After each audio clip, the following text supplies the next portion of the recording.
صحابہ کرام میں سے ایک صحابی تجارت کیا کرتے تھے۔ ایک ملک سے دوسرے ملک اور ایک شہر سے دوسرے شہر مال تجارت لے جاتے۔ وہ بہت متقی اور پرہیزگار تھے اور ان کی عادت تھی کہ اکیلے ہی سفر کرتے۔ اسی طرح ایک مرتبہ وہ سامان تجارت لے کر سفر پر روانہ ہوئے۔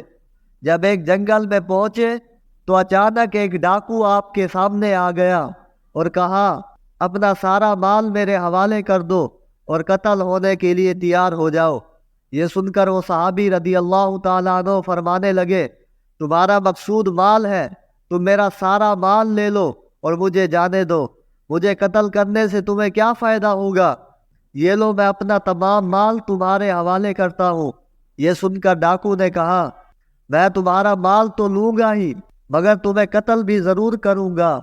اتنا کہنے کے بعد جب وہ حملہ کرنے کے لیے آگے بڑھا تو اس صحابی رضی اللہ تعالیٰ عنہ نے کہا، جب تم میرے قتل کا ارادہ کر ہی چکے ہو تو مجھے تھوڑی مہلت دے دو تاکہ میں اپنے رب کی بارگاہ میں سجدہ کر لوں اور اس سے دعا کر لوں۔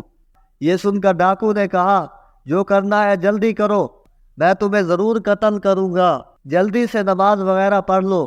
اس صحابی رضی اللہ تعالیٰ عنہ نے وضو کیا، 4 رکعت نماز پڑھی، پھر سجدے کی حالت میں اللہ رب العزت سے اس طرح دعا مانگنے لگے، اے عرش عظیم کے مالک، اے وہ ذات جو ہر ارادے کو پورا کرنے والی ہے، میں تیری عزت کا واسطہ دیتا ہوں، ایسی عزت کہ جس کی کوئی انتہا نہیں، اور اے ایسی بادشاہت کے مالک جس پر کوئی دباؤ نہیں ڈال سکتا، میں تجھے تیرے اس نور کا واسطہ دے کر سوال کرتا ہوں جس نے تیرے عرش کے ارکان کو منور کیا ہوا ہے۔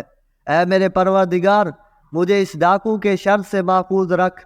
اے مدد کرنے والے، میری مدد فرما، اے مدد کرنے والے، میری مدد فرما، اے مدد کرنے والے، میری مدد فرما۔ اس صحابی نے بڑی آہوزاری کے ساتھ ان کلمات کے ذریعے 3 مرتبہ اللہ رب العزت کی بارگاہ میں دعا کی۔ ابھی وہ دعا سے فارغ بھی نہ ہونے پائے تھے کہ ایک جانب سے ایک شاہ سوار ہاتھ میں نیزہ لیے نمودار ہوا اور اس ڈاکو کی طرف بڑھا۔ جب ڈاکو نے اسے دیکھا تو اس پر حملہ کرنا چاہا، لیکن سوار نے نیزے کے ایک ہی وار سے ڈاکو کا کام تمام کر دیا۔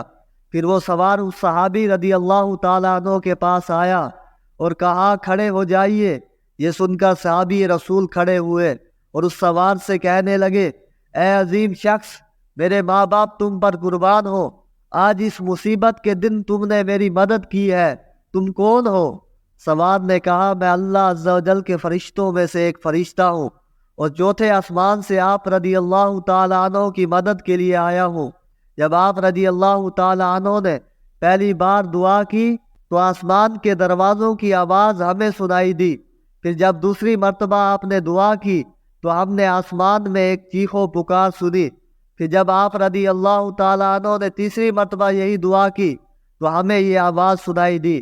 یہ ایک پریشان حال کی دعا ہے، لہٰذا میں نے اللہ عز و جل کی بارگاہ میں عرض کی، یا رب العالمین، مجھے اس مظلوم کی مدد کرنے اور اس ڈاکو کو قتل کرنے کی اجازت دے۔ چنانچہ میں اللہ عز و جل کے حکم سے آپ رضی اللہ تعالیٰ عنہ کی مدد کرنے آیا ہوں اور میں نے آپ کو اس سے بچا لیا۔